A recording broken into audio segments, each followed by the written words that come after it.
Dans chaque échec, on retrouve deux leçons, notamment, il y en a plein, mais deux leçons précieuses.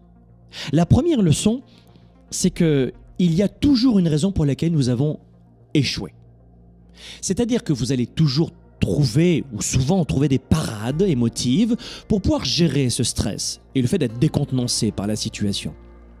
Mais dans les faits, il y a toujours une raison pour laquelle on est tombé.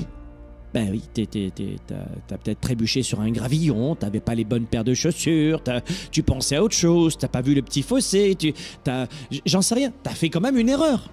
Il y a toujours une raison à un échec. Et quand vous êtes honnête, ce premier postulat, vous ne l'oublierez jamais. Le deuxième élément, deuxième apprentissage, deuxième leçon finalement entre guillemets d'un échec, hein, c'est plus un coup dur. On est d'accord sur le principe, mais grand public, on va parler d'échec, d'accord? Et le deuxième principe, c'est que la deuxième leçon, c'est que nous pouvons toujours rebondir après un échec. Bon, alors, tu sautes d'une falaise et tu te tues, c'est pas un échec, c'est la mort, c'est différent, c'est pas la même chose. Mais tant qu'il y a de la vie, il y a de l'espoir, exact. Donc, les deux leçons de l'échec, c'est que d'abord, il y a une vraie raison pour laquelle on a échoué. On a contre-performé dans un domaine, je suis désolé. Autant on peut être renversé par une voiture parce que tu marches sur le trottoir, t'as rien fait, la voiture te fonce dessus. Bah, tu y es pour rien, tu vois ce que je veux dire?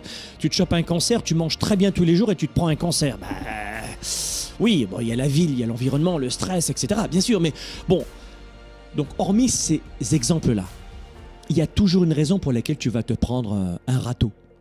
Et il eût été intéressant de te regarder en face et de te dire peut-être que Franck il a raison sur ce coup-là, je vais laisser un peu mon ego dans ma poche et dans le miroir là de toi à moi, j'ai merdé sur ce coup-là. Ça fait mal, j'ai du mal à le reconnaître, mais et dans les relations on le retrouve souvent ce principe. La plupart des gens mettent du temps à apprendre la leçon de la vie. Parfois il faut 3, 4 mariages avant de comprendre que ce type de personne n'était décidément pas faite pour toi. C'est-à-dire que tu as des hommes ou des femmes qui se marient 2, 3 fois avec le même profil de personne et qui se disent à la fin, bon ben c'est bon, là je crois que j'ai retenu la leçon de la vie. Si vous ne retenez pas la leçon de la vie, elle va se représenter. Parce que nous sommes à l'école de la vie. C'est un emploi à temps plein. On en a pris pour perpète. Si tu ne retiens pas la leçon de la vie, elle va se représenter, tout comme l'échec. Donc, il y a un moment donné où, oui, je suis victime de tout le monde, de tout le monde, de tout le monde, de tout le monde. Je n'attire que des pervers narcissiques, j'entends en ce moment des femmes. Et les hommes, je n'attire que des hystériques, disent les hommes. Mais c'est-à-dire qu'il y a un moment donné, il va falloir que tu arrêtes de sans arrêt penser à ces modes et à ces termes, très à la mode d'ailleurs. C'est par période, hein. Tous les 15 ans, on a des termes, là en ce moment, c'est hystérique et pervers narcissique, c'est bien. Et puis ensuite, on aura, si t'es ni l'un ni l'autre, t'es bipolaire. Ah ben oui, c'est simple. Donc on a 3 termes en ce moment, je me délecte, c'est génial.